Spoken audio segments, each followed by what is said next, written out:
A natureza é uma fonte de inspiração para a resolução de problemas que encontramos no dia a dia, desde os mais simples até os mais complexos. Seja na política, na economia, no esporte, a natureza nos ensina de diversas maneiras como lidar com determinadas situações de forma sustentável e tecnológica, baseado na ciência. Comportamentos de animais e de plantas, por exemplo, servem como ideias para aplicação no nosso cotidiano.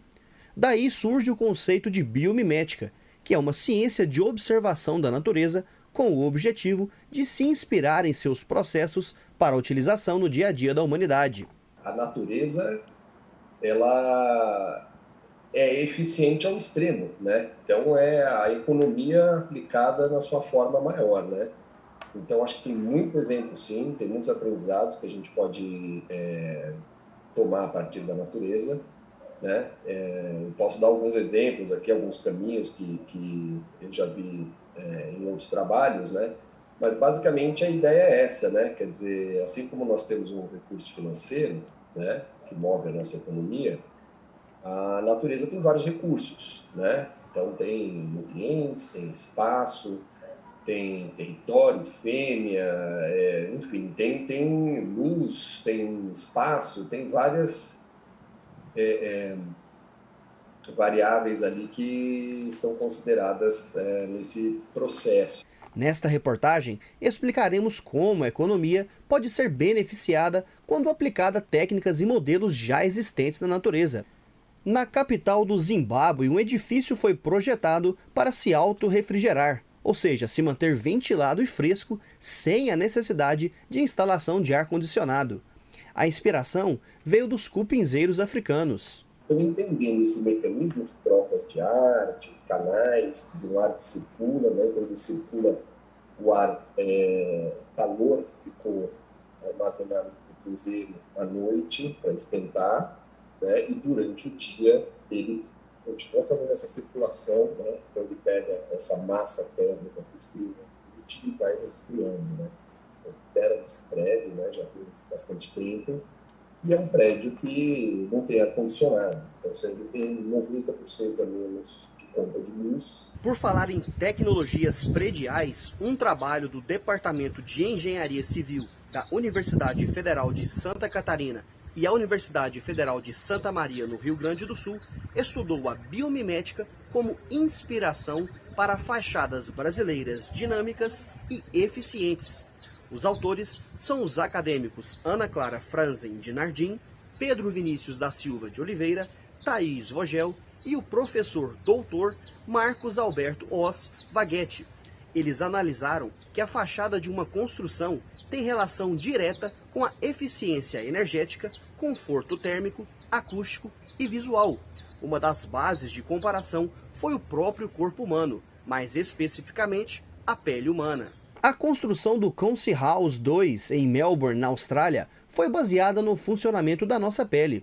Uma segunda fachada foi feita com estrutura de aço e painéis de madeira reaproveitada que se abrem e fecham por sensores computadorizados conforme a quantidade de raios solares e a posição que eles incidem na fachada.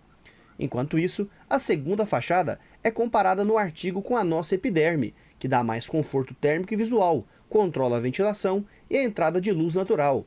Já no topo do prédio, existem exautores que sugam o ar quente por evaporação, o que reduz a temperatura interna do ambiente. De acordo com um estudo de Paver de 2008, após um ano de ocupação do prédio, concluiu-se que a produtividade da equipe melhorou 10,9% e houve uma economia de mais de 2 milhões de dólares. A redução de emissões de gás carbônico ficou em 87%, o consumo de eletricidade em 82%, gás 87% e água 72%. As tecnologias economizam, neste caso por dia, 5.479 dólares em energia. Essa busca por soluções sustentáveis é mais do que necessária. O sistema capitalista, por sua essência, é acumulativo.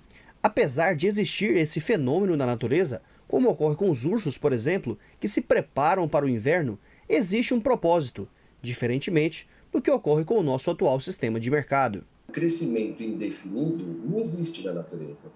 Então, não tem um ser humano de 8 metros de altura, uma árvore de 300 metros de altura, né? Tudo ali tem um limite, né? E a nossa economia, a tendência é pensar no, não, eu quero crescer 10% esse ano, e no ano que vem, no outro, e no outro, e no outro. Então, assim, a questão da acumulação, né? Isso é uma lição importante da natureza para a gente, né? Na natureza, tudo precisa ter uma função, né? A forma se adequa ao processo, a forma se adequa a essa função. Então, assim, a acumulação, ela pode até existir, se ela tiver um porquê, se ela tiver uma função, né?